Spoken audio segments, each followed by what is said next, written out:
You may not have heard of Leapmotor, but it's a Chinese brand that was launched in 2015. Leapmotor's been around in Europe for about a year, and now it's come to the UK. And this is its first vehicle, the T03. Unlike other Chinese brands, Stellantis owns 51% of this brand that's going to be manufactured and marketed outside of China. That means this marque can take advantage of Stellantis' dealership and repair networks. But clearly, this car still needs to be good. But before we find out if it is, don't forget to like, comment and subscribe to our video channel.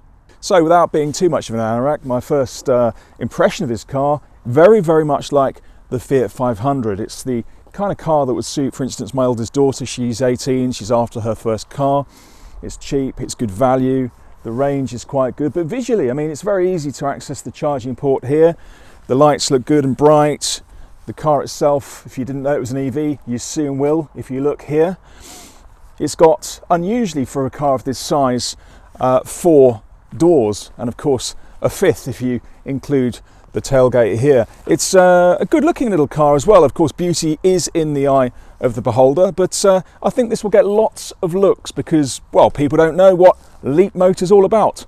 So this is not a bad looking car whatsoever. The obvious comparison is the Dacia Spring though. First impressions are that this is a cut above the Dacia Spring in terms of quality. One thing that's really unusual about this car though is that it's only being launched in one trim. Even the Dacia Spring is being launched in at least a couple of trims, and Leapmotor claims that that trim is high spec. You even get electric windows, a panoramic sunroof and electrically adjustable wing mirrors. The standard alloy wheels are 15-inch. The only choice you have really is the paint colour. Well, obviously this is a small car and one of your first questions might be, will I, a fairly big bloke, fit into it? Well, let's find out.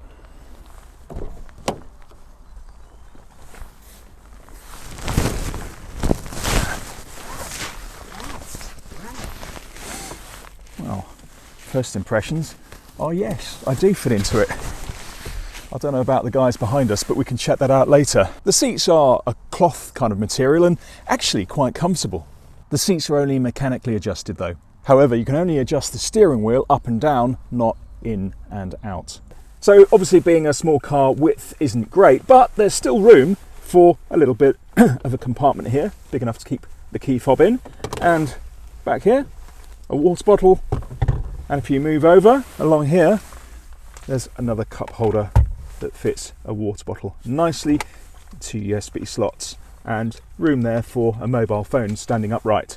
And of course you've got your 12-volt power socket there too. Although you can charge your phone, there doesn't appear to be any mirroring of your phone, i.e. we can't find any Apple CarPlay or Android Auto. So the interior here, you've obviously got a bit of black plastic and the grey material here. It all feels really robust and the quality is noticeably higher than, say, in the Dacia Spring. There's even a penguin or a Moomin troll, if you're old enough to remember that. And on the driver's side, you've got a driver awareness camera, and it does work because I yawned as I was driving, not because I was bored, but because I was tired, and straight away it said, warning driver fatigue. This feels really robust, and if you poke that on a Dacia Spring, it does actually move, but this doesn't appear to. The glove compartment's not half bad either. Get your water bottle in there, no problem. So the front is bang on for a 5'11" adult, but I did say let's check out what's going on for the guys who ever sit in the back here, and I haven't moved the seats and I'm sitting behind me effectively, so I could just about get myself into the back. I wouldn't, well, I mean, look, the knee room isn't terrible, the headroom is actually all right, but I really wouldn't fancy too long a journey in this. You could get another adult sat next to me, you would bump elbows, true, but you couldn't really, you know, I'd have to sit upright for the journey. I couldn't really chill out for too long. But, you know, not that bad really compared with many other tiny cars.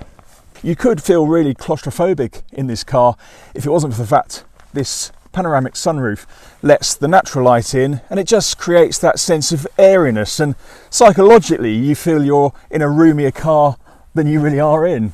And if you are a vampire and hate the light too much, then there's this cover that will absolutely shut the light out.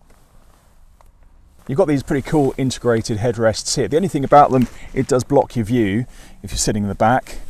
And there are no seat back pockets for your kids to keep their copies of The Art of War or whatever it is kids read these days. So there are no air vents for the rear seat passengers, but obviously there's access here for this water bottle from this cup holder. It's quite useful. So there's no middle seat really. So this is a car for four, and it is quite relaxing, to be fair, with this headrest here. So some of you have commented on the fact that we don't always show ingress and egress. That's getting in and getting out.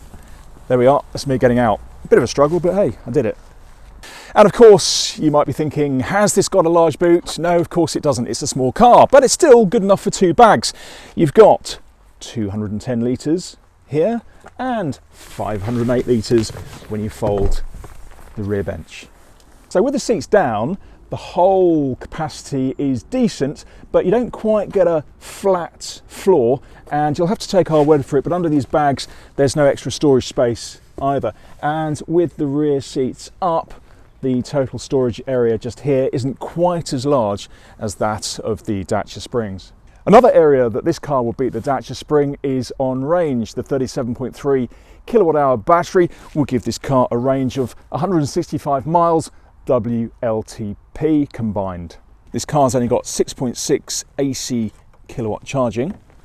That means it'll take 5.5 hours for a full home charge. DC charging is 48 kilowatts. That means it'll take 36 minutes to go from 30 to 80%. So not a great car for long distances, but absolutely perfect if you're just tooling around town. Well, there's a pretty conventional steering wheel experience. So you've got the controls on the right hand side here. Quite obviously you've got the phone, you've got the menu screen, you can return and you can speak voice commands, and you can scroll through the menu here. And incredibly on the left hand side, this car's got adaptive cruise control. You've got the volume button here as well. Actually very impressive having the cruise control function. You've got the conventional left hand stalk here for indicators, high beam and windscreen wipers. Yeah. The stalk on the right is the drive control. You've got reverse, neutral, drive and park. The 8-inch instrument panel here is a little bit reflective, but it's got loads of really good information. One thing we're not quite sure on is here where you've got the heating. It's all buried here within the infotainment screen, and it can be quite distracting when you're driving, trying to find everything. And we are filming on a very cold day, so it took us a while to sort this out. The 10-inch infotainment screen is really good. It's very responsive to prods, swipes, but it is reflective. But you know, here you've got home screen, you've got the heating as we've mentioned here, rear defroster. You can even open the boot from here. Got the volume controls, and you also have Amazon Music if you wish, and a very decent sat nav. So let's talk through some of the functions here on the infotainment screen. So that comes up very nicely to this menu. Clearly here you've got the vehicle controls. You can unlock the charger from here. You've got the fog light control, rear view mirror heating. You can set your headlights to auto manual, or even to off. You can adjust your screen brightness, and you've even got a reverse radar alarm sound going on. And as we've already mentioned, you've got all the windscreen demisters and temperature controls and boot release button, as well as the volume control here. So you've got light settings here, drive settings, which are great. Driving mode, standard, sport or eco. Steering mode, we've set it to sport because it feels quite responsive in that mode. Got drive assist, which is really useful here, although some of the bings and the bongs can be quite annoying. Intelligent connection, and got the charge settings. The charging limit is set to 100% here. You can schedule your charging too. This is a connected car. You could even have an app on your phone which you can use as the key. So range is pretty decent, but in no way is this a fast EV. It has 95 horsepower, which will get you to 62 miles an hour in 12.7 seconds. And that's probably a good thing because the brakes are somewhat languid, but it handles corners fairly well. A little bit of body lean, but that's to be expected.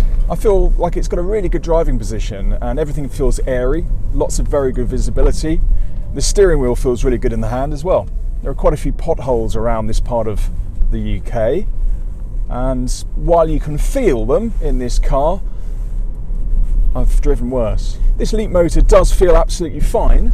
There we go, bit of a bump there, for highway driving, but it is better in town and general urban environments. As you can hear there, of course it's gone the moment I mention it, but there's a lot of binging and bonging going on. These are all the alerts to the speed limits, and you can turn them off if they irritate you.